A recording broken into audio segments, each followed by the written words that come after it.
kasus arwah yang diduga Vina ini yang masuk ke dalam raga adiknya almarhum Vina itu arwah yang sesungguhnya atau jin atau subangsa apa, Kang? Ada sosok arwah yang masuk ke dalam raga manusia terus menjabarkan kisah kronologi yang dia alami sehingga terungkaplah sebuah permasalahan, terungkaplah sebuah tragedi yang mengakibatkan adanya jatuh korban. Iya. Begitu bukan? Betul. Nah, untuk itu mungkin kita harus mengetahui apa yang ada dari badan kita, ya. Itu yang masuk ke arwah, yang masuk ke raga adiknya almarhum Vina itu siapa? Bisa besar kemungkinan yang masuk itu.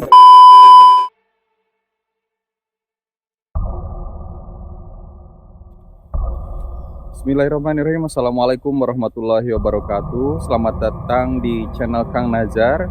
Di video kali ini kita akan membahas tentang kasus yang sedang ramai di sosial media, yaitu kasus pembunuhan Vina yang terjadi tahun 2016. Nah, yang dibahas adalah arwah yang diduga Vina yang masuk ke dalam adik Vina, ya. Namun kita akan bertanya kepada seorang ahli spiritual, ahli hikmah, apakah benar arwah yang masuk ke dalam adiknya Vina itu adalah arwah Vina? Apakah bisa dipercaya atau bagaimana hukumnya begitu untuk mempercayai seseorang yang sedang kerasukan? Ya, mudah-mudahan dalam video kali ini kita bisa membuka kasus tersebut dan mencari keputusan yang seadil-adilnya. Kita doakan semoga almarhum Vina semoga diampuni segala dosa-dosanya, diterangkan alam kuburnya, dan menjadi bagian daripada ahli surga. Oke teman-teman, kalau penasaran tonton saja video saya sampai selesai. Semoga teman-teman yang menonton video ini sampai selesai selalu diberikan kesehatan, diberikan rezeki yang berlimpah, dan dimudahkan segala urusan. Dan buat teman-teman jangan lupa untuk menekan tombol subscribe, like, comment, and share. Mudah-mudahan menjadi amal untuk semua dan kita mengetahui pembelajaran secara agama tentang kasus yang terjadi saat ini. Nah, untuk rumahnya sendiri teman-teman, kita akan menyusuri sebuah hutan karena ahli hikmah ini tinggal di hutan di sebelah sana. Oke, kalau begitu kita lanjut. Alhamdulillahirobbilalamin, teman-teman. Kita sudah sampai ya di kediamannya Kang Sandi. Dan di sini saya dan rekan-rekan ingin bertanya Kang Sandi tentang kasus yang sedang ramai di sosial media, yaitu kasus Vina yang kembali terungkap dari tahun 2016. Nah, teman-teman, kasus Vina ini ramai di sosial media karena kasus pembunuhan dan pemerkosaan. Kenapa di tahun 2024 ini bisa terungkap kembali? Karena adik dari almarhum Vina ini kerasukan oleh arwah yang diduga Vina yang terbunuh dan terperkosa tersebut. Nah, yang menjadi pertanyaan, apakah itu adalah arwah Vina yang sesungguhnya atau bagaimana? Nah, sekarang kita sudah bertemu dengan Kang Sandi. Beliau adalah seorang pendakwa. Mudah-mudahan kita bisa mendapatkan jawaban dari kasus Vina tersebut. Assalamualaikum Kang Sandi. Waalaikumsalam. Apa kabar Kang? Alhamdulillah, baik. Alhamdulillah. Ya. Menurut Kang Sandi, kasus arwah yang diduga Vina ini yang masuk ke dalam raga adiknya almarhum Vina itu arwah yang sesungguhnya atau jin atau subangsa apa, Kang? Ya, sebelumnya Assalamualaikum warahmatullahi wabarakatuh. Waalaikumsalam warahmatullahi wabarakatuh. Alhamdulillah kita semua khususnya para konten kreator bisa kembali lagi berkumpul di tempat yang mudah-mudahan asbab kita berkumpulnya di sini menjadi wasilah turunnya rahmat dari Allah Subhanahu wa taala. Amin Allahumma amin. Amin. Kembali untuk pertanyaan yang tadi dilontarkan, sebelumnya saya meminta maaf karena mungkin karena saya nggak begitu mengikuti kabar tentang Vina ini, belum mengetahui juga sekilas tentang Vina ini. Tapi mungkin saya akan lebih menjelaskan dari segi apa yang bisa merasuki ke badan manusia dari hal-hal yang goib maupun itu dari arwah orang yang sudah meninggal ataupun jin ataupun setan yang bisa merasuki ke tubuh manusia. Mungkin pembahasan saya lebih kepada itu bukan kepada pinanya. Tapi mudah-mudahan jadi edukasi bahan pembelajaran untuk kita semua biar mengetahui ini yang masukkan. Kadang-kadang kita sering mendapatkan ada orang yang kesurupan. Nanti kita kalau mengetahui, kalau kita belajar nanti akan mengetahui, oh ini kesurupan jin, kesurupan setan, atau kesurupan malaikat mungkin ya gitu. Ada juga orang yang kesurupan malaikat, ada. Oh, Masya Allah. Ada. Cuman bukan malaikatnya. Sifat malaikat yang sifat manusia yang menyerupai sifat malaikat ada. Masya Allah. Termasuk orang yang kesurupan setan. Orang yang kesurupan setan itu dohir kelihatan. Orangnya kadang-kadang ya banyak lah. Banyak yang kayak setan, mungkin sifat-sifat setan ditiru mungkin ya gitu ya. Sifat-sifat setan ditiru, kelakuan-kelakuan setan diikuti ya, mungkin itu termasuk orang-orang yang kesurupan setan mungkin ya.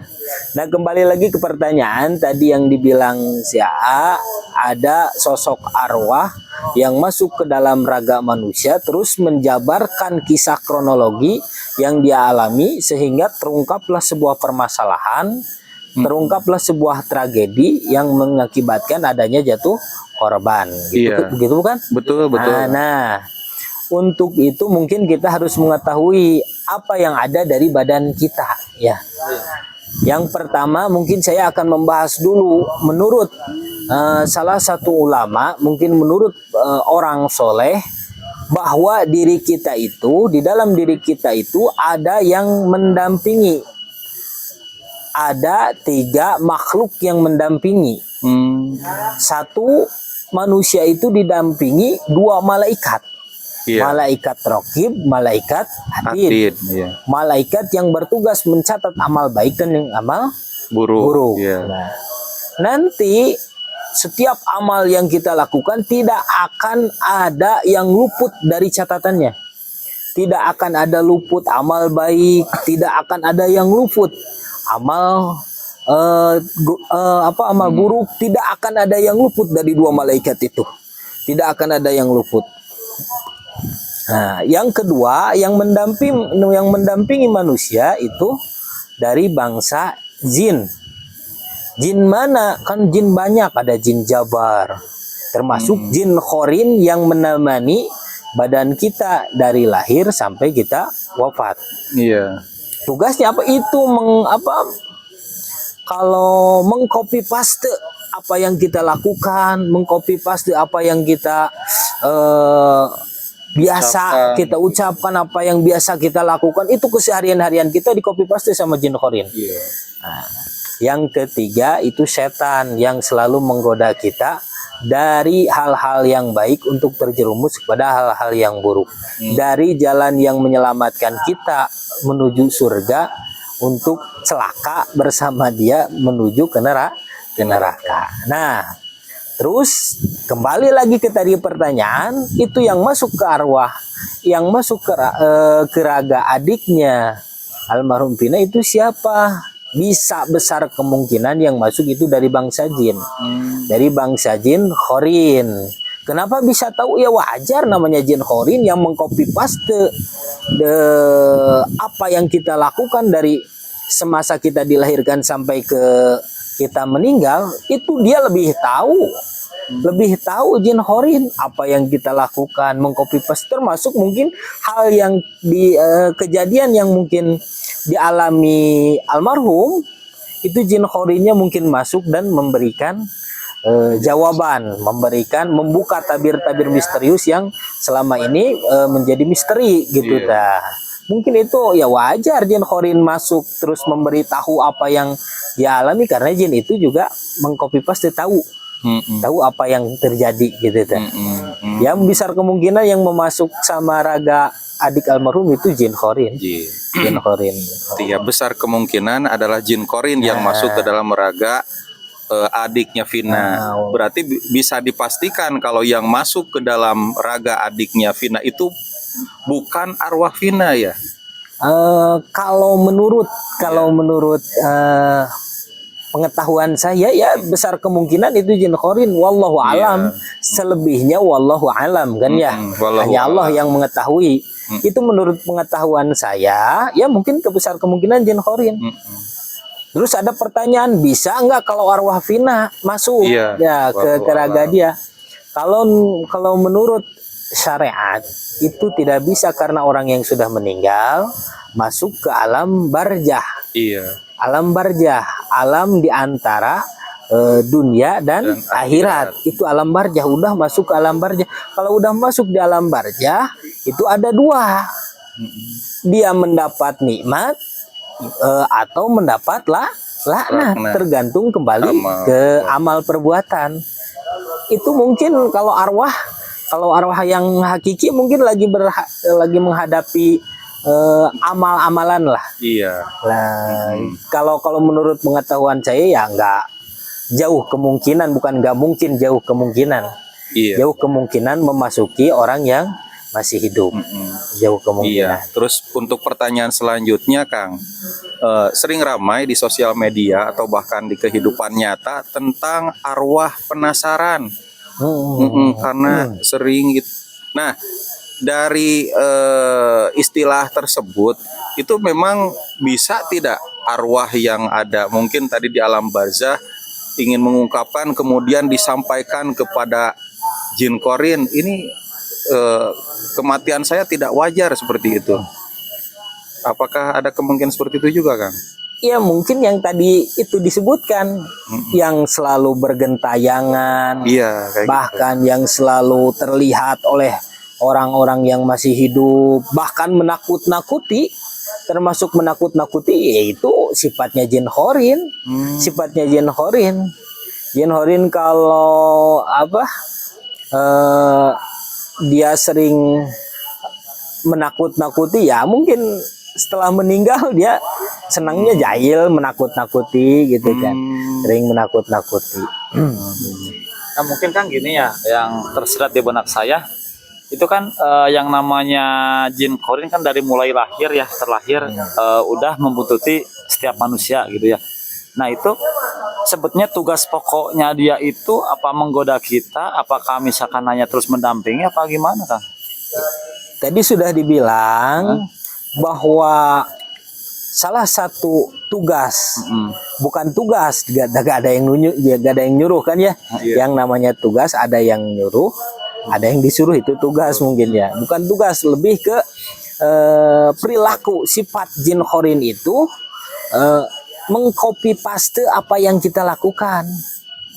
Mungkin dari sifat tabiat diikuti dulu, terus diikuti gerak-geriknya, sifatnya, tabiatnya, kehidupannya diikuti terus sama jin khorin. Ya kalau baik orangnya mungkin namanya jin itu gak bakalan ngikuti, gak bakalan terus, mungkin jenuh karena ada kejenuhan. Bukan itu yang dia cari, bukan untuk hanya mengikuti perilaku yang soleh yang gitu, itu nggak betah. Jin bisa besar kemungkinan kalau orang soleh ulama itu jin khorinnya nggak ada. Nggak ada. Kenapa? Ya karena jinnya nggak betah. Jin khorinnya nggak betah. Jin khorinnya untuk sifat-sifat yang soleh, yang mulia gitu. Orang-orang yang soleh, apalagi para ulama, besar kemungkinan itu nggak ngikut. Itu menurut pengetahuan saya. Mungkin maksud saya gini, Kang. Jadi kan yang tadi yang namanya sifat-sifat jin itu kan menjerumuskan ya. Ya terusnya. Nah, cuman dalam kasus yang lagi ramai sekarang yang diduga arwahnya Vina itu, tapi kayak dia itu kayak nolong, kayak ngebantu pengen ngungkapin. Nah, itu jadi kita jadi bertanya juga, itu sosoknya jin korin baik apa gimana gitu. Maka saya nanya, itu dasarnya jin korin itu menjerumuskan apa cuma mengcopy aja atau ya gimana gitu konsepnya? jin khorin nggak ada niat untuk menjerumuskan. Nggak ada. Itu hanya apa, kebiasaan jin itu jahil kan orangnya, apa makhluk itu sifatnya jahil, mengcopy paste hanya untuk apa, ya itu kesenangan dia aja, itu kesenangan dia, hanya untuk nafsunya dia, itu hanya mengikuti apa yang dilakukan manusia itu diikuti, kecuali kan tadi orang yang kelakuan soleh, yang beramal soleh, orang yang berkelakuan baik. Terus ada pertanyaan, itu bisa membantu Pina, kenapa itu bisa membantu Pina? Ya itu karena mungkin yang dialami oleh Pina itu kejadian. Tahu jin, mungkin jin lebih tahu, lebih lagi mengalami itu, mengcopy paste apa yang teralami, apa yang dirasakan, baik perasaannya waktu dipukulin, waktu waktu dianiaya, itu merasakan sedihnya, apanya, tangisannya, itu merasakan sampai masuk ke raga, itu persis sama seperti apa yang dirasakan almarhum. Terus itu kan mungkin kelakuannya kelakuan baik, itu bukan kelakuan baik, itu bukan kelakuan buruk, belum tersortir ke sana. Itu hanya kejadian yang dialami aja. Kejadian yang dialami, jin mengalami. Oke. Mengalami, Mungkin gitu. saya ada pertanyaan, mohon maaf ya Kang. Nah, kalau kita ambil skala dari 1 sampai 100 dari 3 makhluk yang mendampingi manusia, mungkin setan itu 100% menjerumuskan begitu ya Kang. Jelas, karena niat setan kan hanya untuk mengajak anak Adam itu celaka. Betul. Nah, yang malaikat 100% mungkin bisa benar begitu ya Kang, karena sifat-sifatnya Malaikat hanya tugas mencatat yang untuk mencatat. mendampinginya. Nah, yang jin korin ini barangkali bukan 100% salah atau benar begitu, tapi mungkin 50-50, bisa jadi seperti Bisa itu jadi ya. 50-50. Bisa jadi benar, bisa jadi salah, atau perlu disaring. Nah, makanya mungkin gitu ya, kalau misalkan kita adalah kepolisian, kasus ini bisa dibuka lagi gitu ya, dengan melihat Tergantung- fakta dan data di lokasi begitu. Tergantung orang yang meyakini. Iya. Tergantung kembali lagi yang meyakini. Kan kalau di hukum kita nggak bisa dijadikan acuan. Betul. Itu kesaksian dari jin ya, Iya. nggak bisa.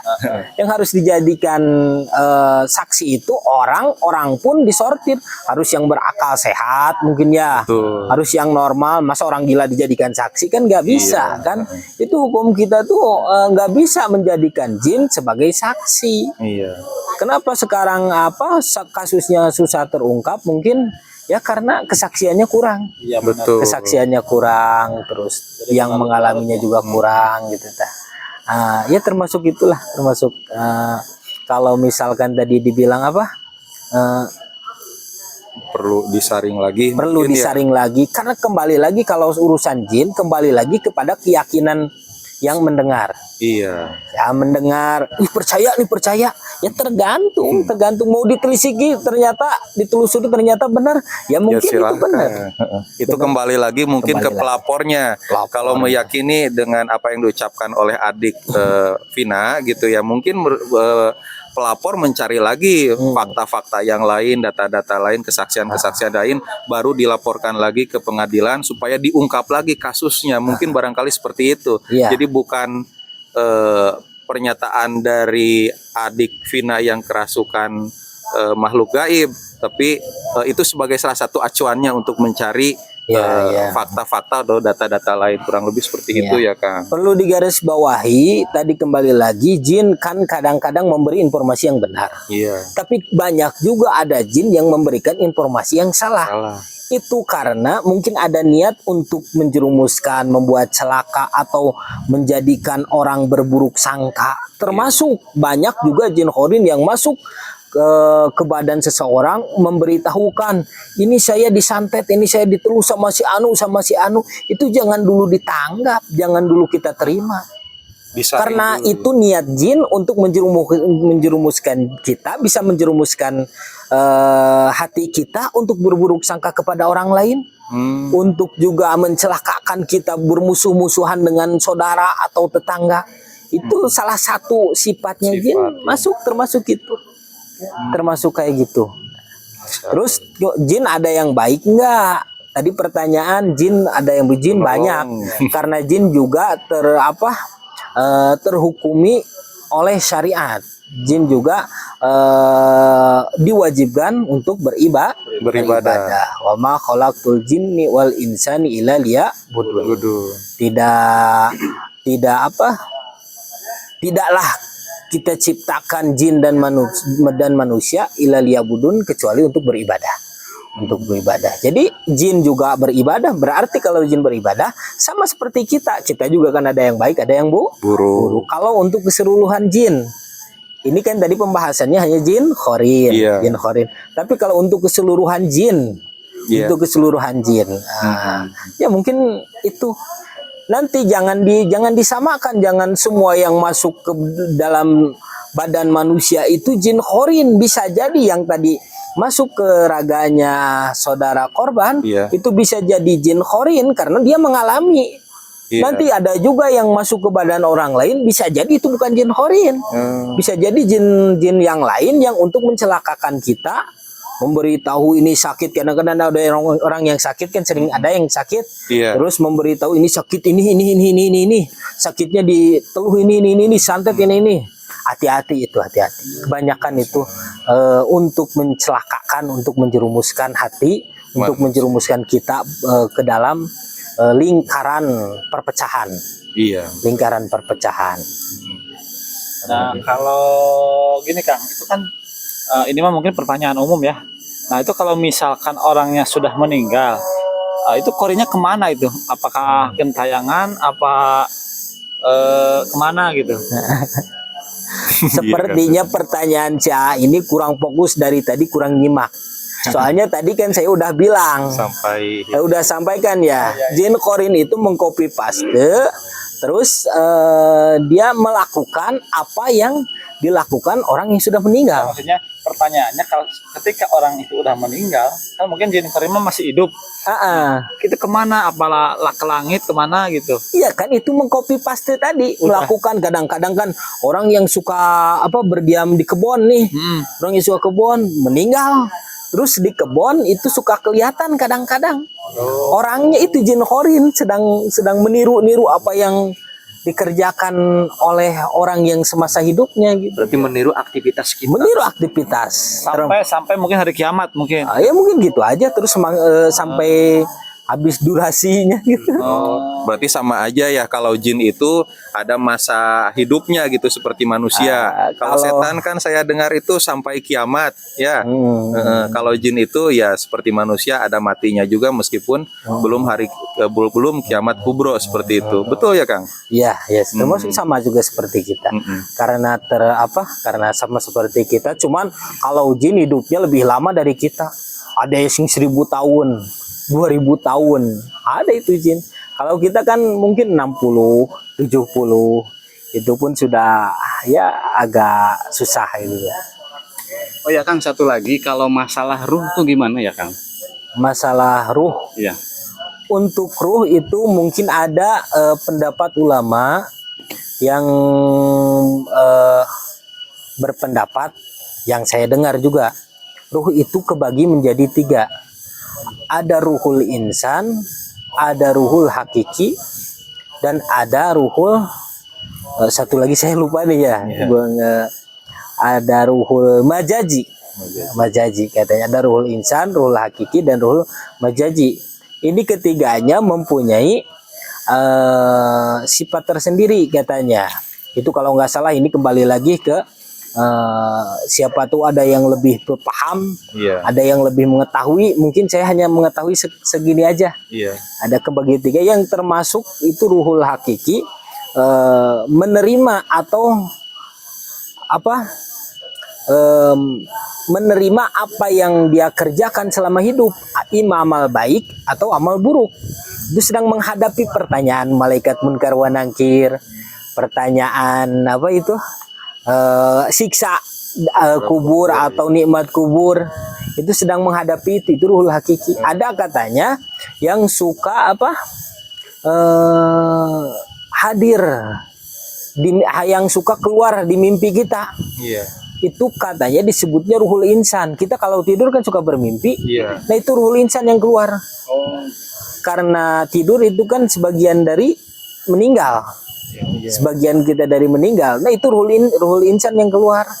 Jadi itu ada yang karena maka kayak kalau kita kencing, suka benar kencingnya, atau lagi ngelakuin sama istri, contoh ngimpi gitu, terus keluar kerasa nikmatnya, itu ruhul insan yang keluar kan. Ruhul insan. Bukan jin atau gangguan gitu ya. Bukan, itu mimpi kan itu mah. Mimpi bukan jin itu. Ruh kita yang Tapi keluar. kan kalau sekarang mimpi punya uang banyak, pas bangun nggak ada itu. Nggak ada itu uangnya, tapi kerasa kan bahagianya kita kan. Iya. Bahkan waktu bangun kita cari-cari uangnya, itu karena ruhul insan kita yang keluar. Itu mungkin uangnya nggak ada, tapi apa yang kita rasakan, rasa mana duit tadinya segepok tuh kita kayak gitu. Ngomong-ngomong tentang mimpi, Kang. Satu pertanyaan. Ngomong-ngomong tentang mimpi, kan kalau misalkan laki-laki mimpi basah gitu ya, pada umumnya semuanya sudah merasa gitu, pasti mungkin itu bagian daripada ruhul insan tadi. Tapi kalau misalkan perempuan bermimpi terus bersetubuh dengan orang lain selain daripada muhrimnya atau suaminya, terus tapi sering terjadi begitu. Nah itu bagaimana sih kita menyikapi itu gitu, Kang? Apakah jinkah atau apa begitu, mohon penjelasannya. Kalau menurut yang saya ketahui, kalau kita bermimpi jima itu salah satu jin yang menggauli kita. Makanya kalau kita tidak ingin, makanya sebelum sebelum tidur baca ayat kursi dulu. Berdoa dulu, baca ayat kursi sebisa mungkin. Ayat kursi itu kita belajar ayat kursi satu kali aja, satu kali bagus, 3 kali kita baca. Kalau sudah berdoa tapi bermimpi gitu, Nah, masih kan bermimpi seringkali itu baca doa dulu enggak gitu? Baca doa gitu. Maksa gitu. Ya bisa jadi Bisa jadi, soalnya banyak yang bertanya supaya hatinya tenang begitu. Terus kita masih berdoa, terus bermimpi, bermimpi juga. Itu mungkin ada faktor keinginan dalam hati, terbesit dalam hati untuk untuk itulah menghayal ke sana. Mungkin karena berdoanya juga kurang fokus, kurang khusyuk, kurang benar-benar meminta kepada Allah, sehingga kurang penjagaan gitu. Nah, mungkin saya nyambung pertanyaan rekan saya, Kang. Jadi kan suka ada istilah genderuwo menyetubuhi istri. Kan suka ada gitulah, misalkan contohnya suaminya keluar dan tiba-tiba si gender tersebut menyerupai sang suami. Nah itu hukumnya gimana ya? Maksudnya apakah termasuk kalau bukan jin kok perut halal? Maksudnya seperti itu, apa dosa? Kan istrinya kan nggak tahu. Menyikapinya gimana? Apakah itu kan apa kita hukum misalkan hukum jima atau gimana gitu? Ya mungkin kalau untuk si jin, jin kan sama yang terkena hukuman sama kita. Untuk si jin itu termasuk perkara yang dosa, yang zina. Tapi untuk wanitanya, karena dia terhijab ketidaktahuan, karena dia tidak tahu apa yang menggauli, karena menyerupai suami dia yang mungkin halal untuk dia perasaan dia halal, itu tidak ada dosa, mungkin tidak ada dosa. Soalnya juga saya jawab sama rekan-rekan kan dulu pernah ngonten seseorang yang suaminya pergi, nah dia itu bersetubuh dengan yang menyerupai suaminya, dan rasanya tuh kayaknya lebih enak katanya gitu, lebih perkasa. Nah itu gimana gitu, maksudnya dia itu kayak beda sama suami tapi dia menikmati gitu. Mohon maaf. Kalau dia udah tahu terus menikmati, terus merasa itu suatu kenikmatan, itu beda judul. Dia itu sudah tahu itu bukan suaminya, terus dia merasa menikmati, terus merasa ingin lagi, itu udah dosa. Niatnya juga udah dosa, udah salah. Harusnya dipertanyakan dulu, kok ini beda gitu ya. Atau dipertanyakan ke suaminya begitu ya. Kalau wanita yang baik itu mungkin udah tahu itu, dia nangis. Disetubuhi, jangankan disetubuhi izin, disebut tubuhi orang lain, dilihat orang lain juga nangis, dia tuh orang benar, kalau wanita solehah mah gak bakalan kayak gitu. Nah Kang, jadi kembali ke pertanyaan tadi tentang Vina ya. Jadi kan Kang Sandi ini selaku pakar spiritual dan ahli hikmah. Jadi menurut Kang Sandi, menurut mata batin dan penglihatan Kang Sandi, sebetulnya yang masuk ke saudaranya Vina tersebut itu asli sosok Qorin dari Vina tersebut atau memang jin liar yang akan mengadu domba? Dari mata batin ini mas saya lihatnya dari mata batin Bisa maksudnya. menerawang gitu. Barangkali Kang Sandi bisa menerawang Mungkin penglihatan mata kalau batin. kalau untuk itu ya mungkin karena saya juga nggak mengikuti, nggak tahu, nggak pernah lihat kejadiannya, kejadian. Oh ini yang kesurupannya kan saya nggak pernah lihat. Siapa wajahnya, terus kejadiannya kayak gimana, kelihatan terus apa yang dibicarakan, ya itu sama sekali saya belum pernah melihat mungkin kurang itu. Tapi kalau dilihat dari tadi yang dibicarakan, terus apa yang diomongin bener, apa yang diomongin percis sama pengalaman dan kejadian si korban, itu besar kemungkinan jin Qorin. Berarti jin Qorin dari almarhum gitu, tak besar kemungkinan. Untuk jin-jin yang biasa itu bukan jin-jin yang liar yang jahil gitu ya, mungkin dia ingin selalu memecah belah, palsu, bahkan dusta yang dibicarakan hanya untuk menjerumuskan seseorang lah gitu. Berarti dengan terjadinya peristiwa seperti ini, jin Qorin masuk ke saudaranya Vina, berarti jin-jin liar pun juga berusaha untuk mendobrak masyarakat Indonesia untuk saling bertempur, adu mekanik, adu pembicaraan, mungkin pendapat atau bagaimana. Sebelum Kang Sandi menjawab, mungkin itu terlalu liar lah.